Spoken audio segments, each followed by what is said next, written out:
फिर एक बार आप सभी का स्वागत है। हम आज नए टॉपिक की ओर चर्चा करते हैं। देखिए, आज हम पढ़ते हैं जो हमने मूल अधिकार पढ़े हैं और जो नीति निर्देशक तत्व है उनके बीच दोनों का समायोजन पढ़ना है, दोनों का अंतर पढ़ना है। तो सबसे पहले हम पढ़ते हैं, आज का टॉपिक है हमारा मूल अधिकार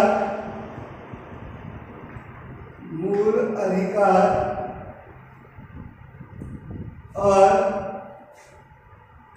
नीति निर्देशक तत्वों में अंतर। इस पर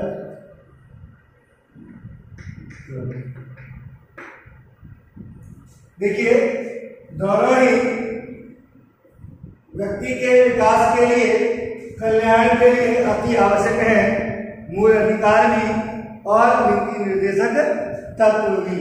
तो हम चलते हैं, सबसे पहले लिखते हैं कि मूल अधिकार व नीति निर्देशक तत्व। मूल अधिकार व नीति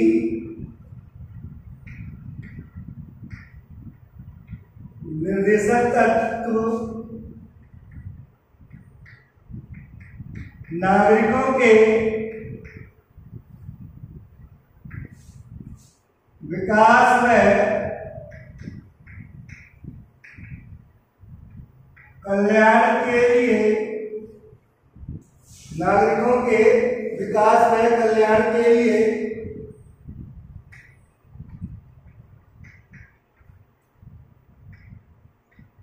आवश्यक है, कल्याण के लिए आवश्यक है तथा नागरिकों का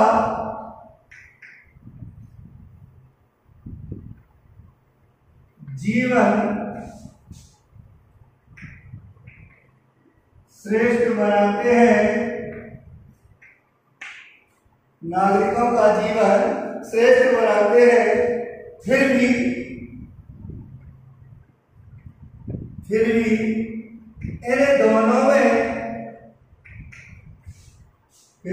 इन दोनों में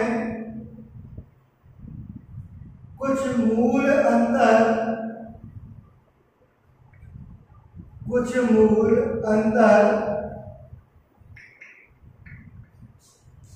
पाया जाता है।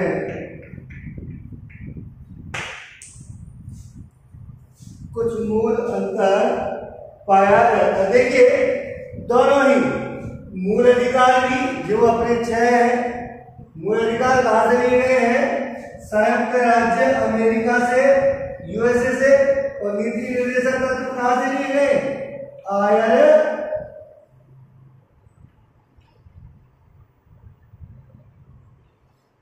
आयरलैंड से।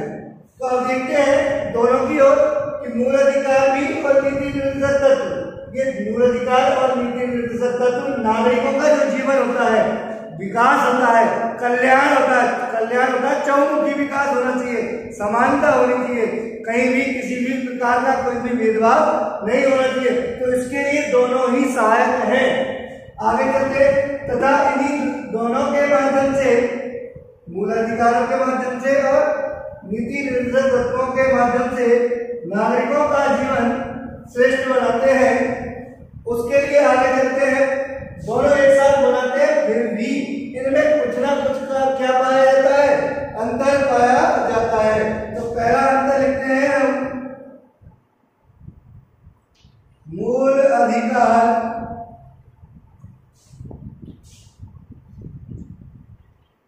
बाध्य योग्य है, जबकि नीति निर्देशक तत्व जबकि नीति निर्देशक तत्व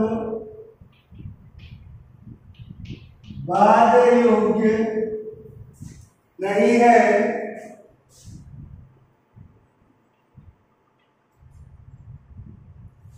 दूसरे में हम लिखते हैं मौलिक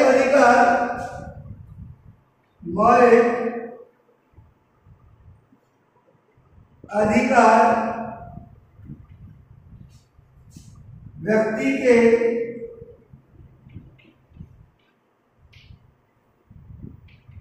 कानूनी अधिकार हैं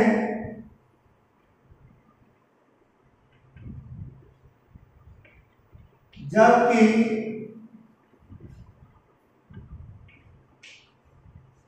नीति निर्देशक तत्व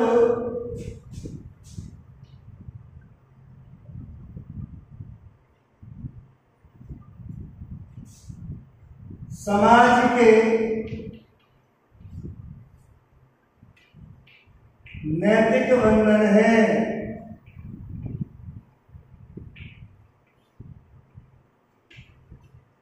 तीसरे में हम पढ़ते हैं मौलिक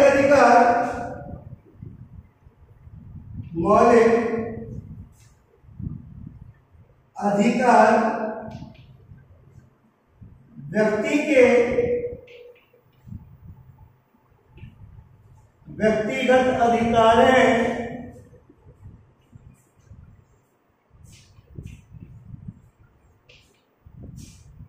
जबकि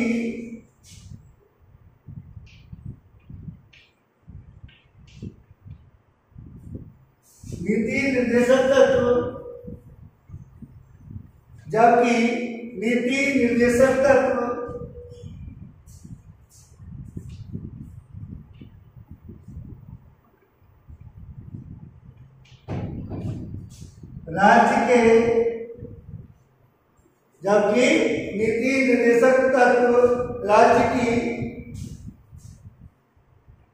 राज्यों की नीति निर्माण में सहायक तत्व है।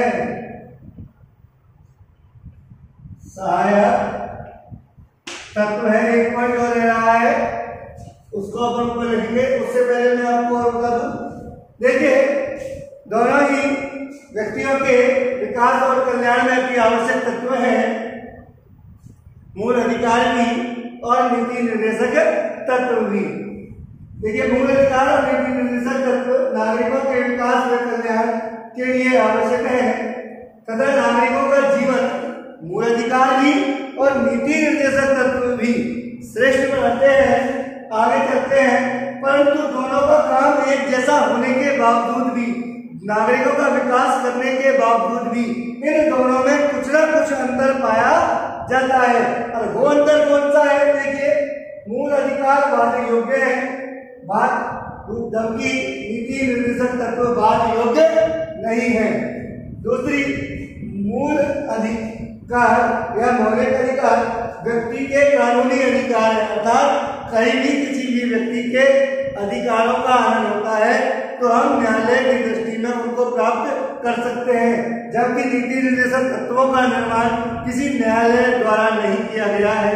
इनके पीछे जनमत की शक्ति होती है, न कि ये न्यायालय द्वारा पारित किए जाते हैं। इसलिए हम कह सकते हैं कि मौलिक अधिकार तो व्यक्ति के कानूनी अधिकार होते हैं, जबकि नीति निर्देशक तत्व समाज के नैतिक बंधन होते हैं, सामाजिकताएं होती हैं कि हमको समाज में किस प्रकार से रहना है, कैसे अपना जीवन यापन करना है। तो इसलिए आप कह सकते हैं ये कानूनी अधिकार है और ये नैतिक बंधन है। आगे चलते हैं, मौलिक अधिकार व्यक्ति के व्यक्तिगत अधिकार हैं।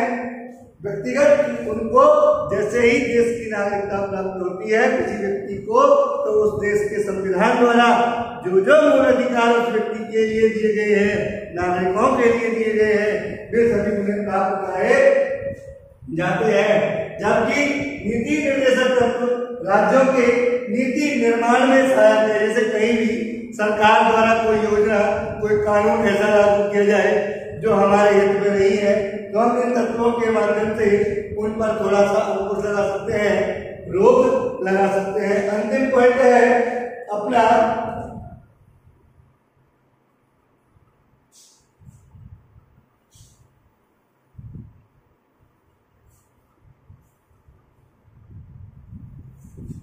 देखिए मौलिक अधिकार,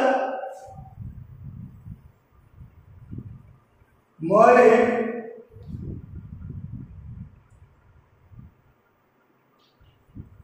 अधिकार राजनीतिक लोकतंत्र के प्रतीक हैं। राजनीतिक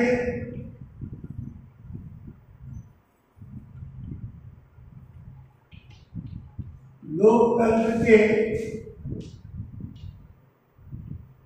प्रतीक है।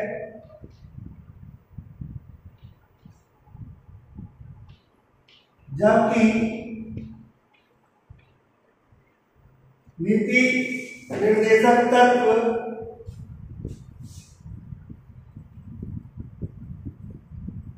सामाजिक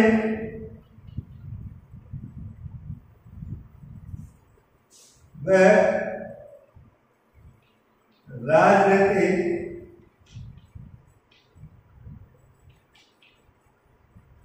लोकतंत्र के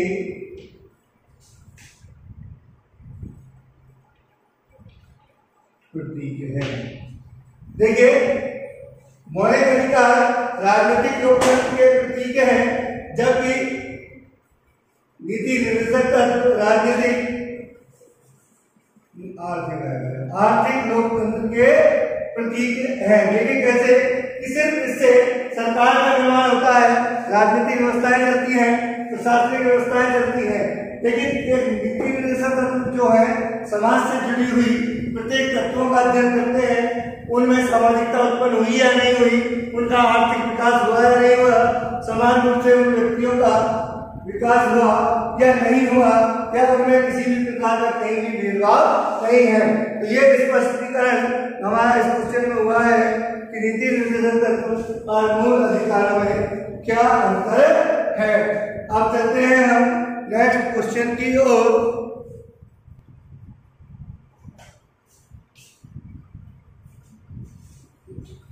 एक परिभाषा है नीति निर्देशक तत्वों की, बीजी खेड़ेकर के अनुसार वो लिखते हैं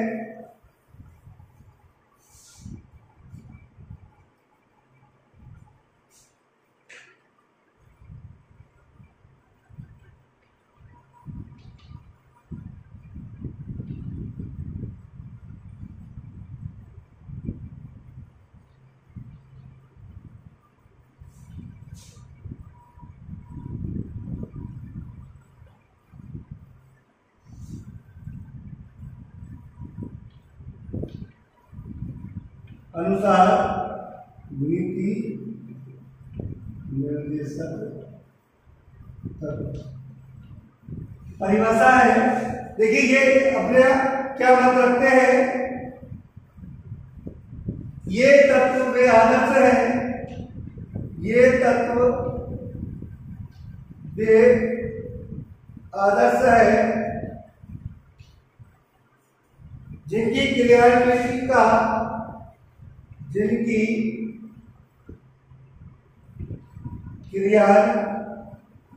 का प्रयत्न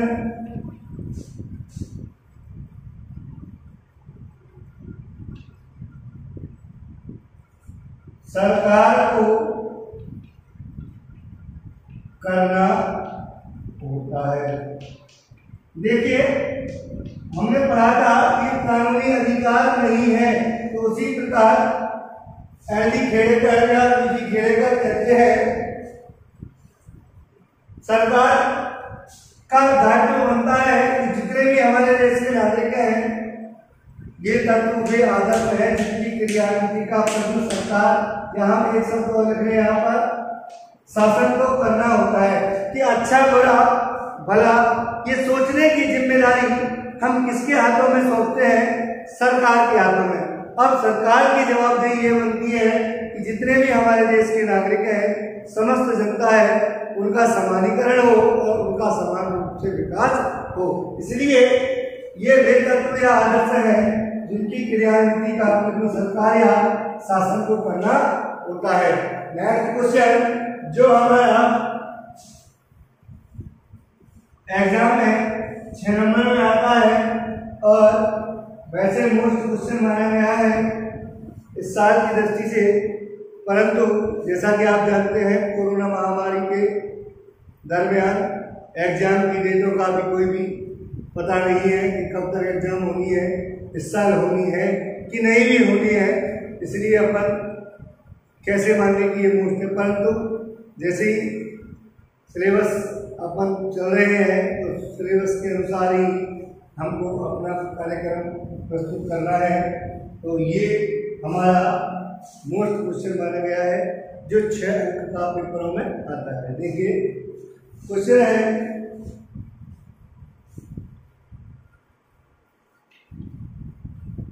नीति निर्देशक तत्व क्या है, इनके महत्व लिखो। 6 अंक पेपर में 6 नंबर का आता है। देखिए सबसे पहले मैं बात आपको इसके बारे में थोड़ी सी बता देता हूँ।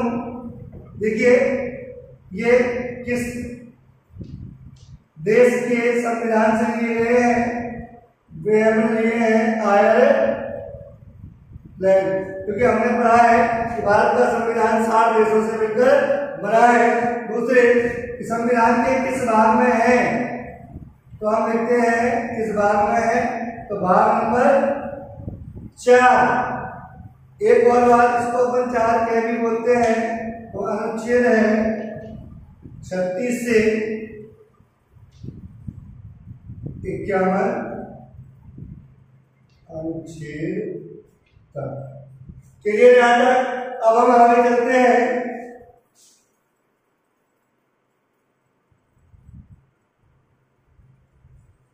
तत्व क्या है सबसे पहले तो लिखते हैं।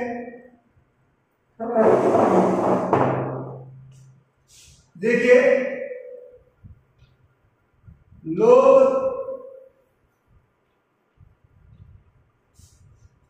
कल्याणकारी राज्य की कल्पना को साकार रूप देने। देखिए लोक कल्याणकारी क्या होता है, जिसमें सभी का क्या होता है, विकास व समानता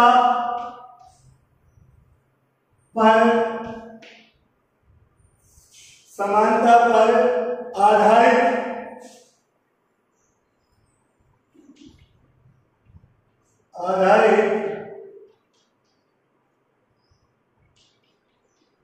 समाज का निर्माण करने, समाज का निर्माण करने व नागरिकों का व समाज का विकास करने के उद्देश्य से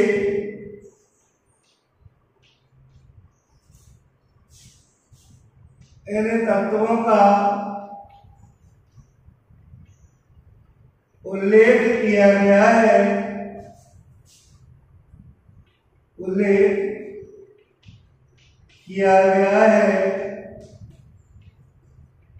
जो संविधान के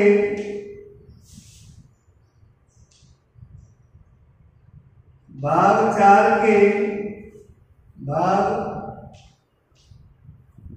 4 में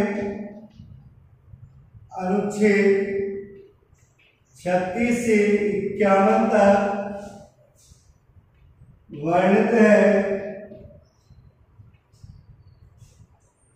जो हमारे देश में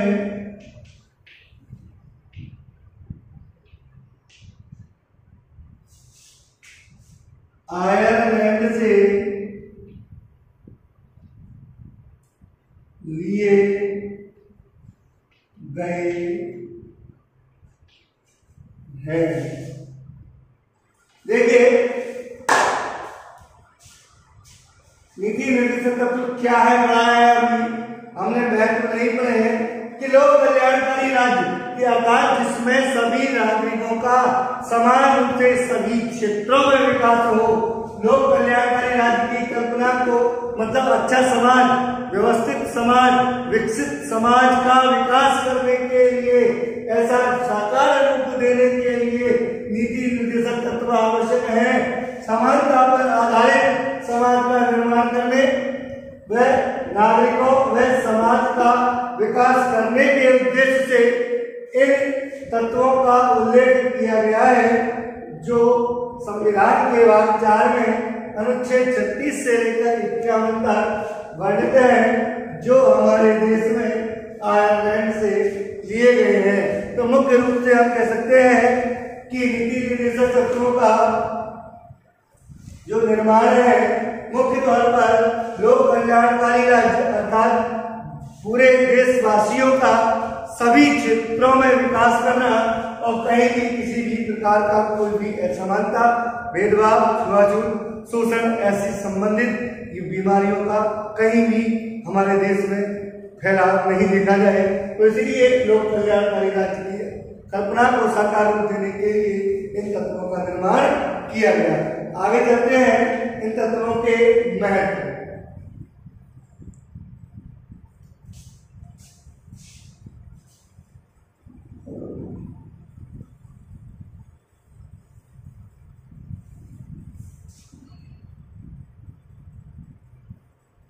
पहला है शासन के लिए आचार संहिता। किसके लिए? शासन के लिए आचार संहिता। देखिए नीति निर्देशक तत्वों का, नीति निर्देशक मैंने अभी भी बताया था आपको, तत्वों का निर्माण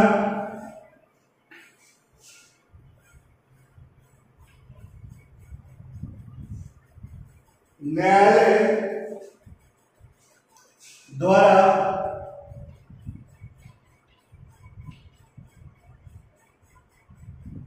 क्रियान्वित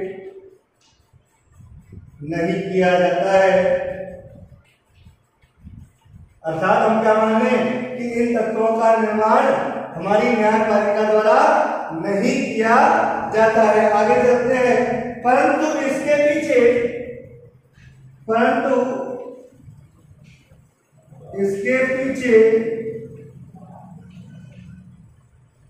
संपूर्ण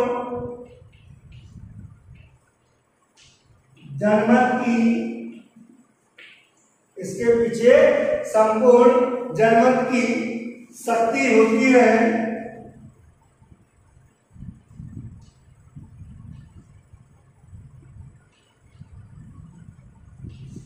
जो प्रजातंत्र अर्थात लोकतंत्र, प्रजातंत्र का सबसे बड़ा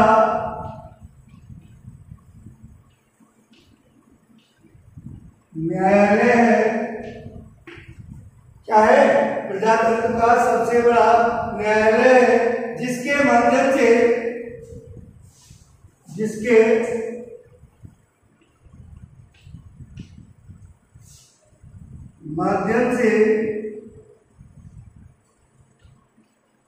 सरकार जनता का शोषण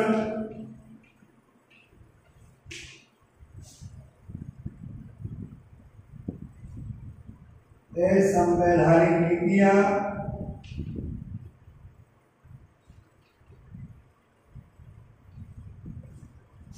वह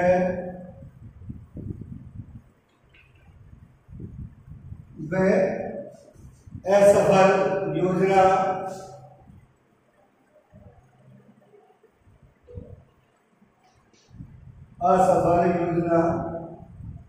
का प्रयोग नहीं कर सकती है,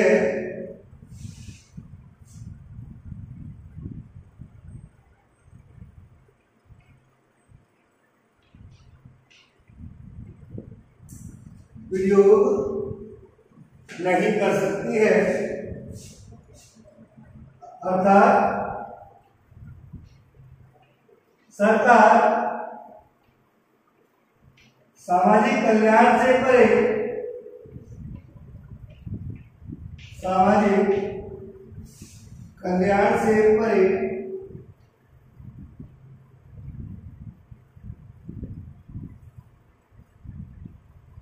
कार्य नहीं कर सकती है।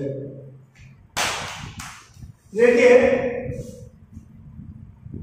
शासन के लिए आचार संहिता पहला पॉइंट है नीति निर्देशक तत्वों के महत्व का।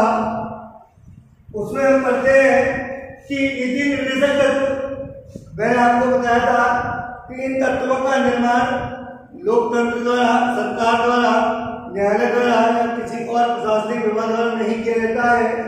तत्वों का निर्माण न्यायालय द्वारा नहीं किया जाता है।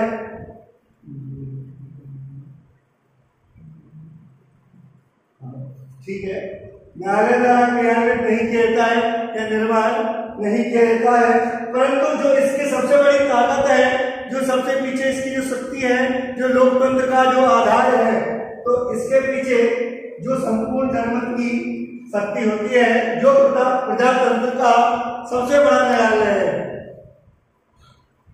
हमने आपको पहले बताया था कि लोकतंत्र के दौरान कि संविधान द्वारा शक्तियां जो एक केंद्रित है संपूर्ण तौर पर, जो किसके हाथों में नहीं है, जनता के हाथों में नहीं है। तो प्रजातंत्र का सबसे बड़ा न्यायालय है कौन? जनमत की शक्ति। जनमत मानी कौन? जनता की शक्ति। आगे चलते हैं, इसके माध्यम से हम क्या कर सकते हैं? सरकार जो है जनता का शोषण नहीं कर सकती, दुराचार नीतियों का प्रयोग नहीं कर सकती, असंवैधानिक नीतियों का प्रयोग नहीं कर सकती, कोई ऐसी योजना पारित नहीं कर सकती जहां कहीं भी भेदभाव, असफल योजना जैसे मैं आपको बता दूं, भेदभाव, असमानता पैदा हो जाए, तो इस प्रकार की नीतियों का सरकार प्रयोग नहीं कर सकती। अगर करती है तो हम इन तत्वों के माध्यम से उन पर सरकार की शक्तियों पर, उसकी योजनाओं पर, उसकी नीतियों पर अंकुश लगा सकते हैं। नेक्स्ट अपन चलते हैं पॉइंट पर। उसके लिए आपको थोड़ा सा इंतजार करना पड़ेगा, वो हम पढ़ेंगे कल। आज के लिए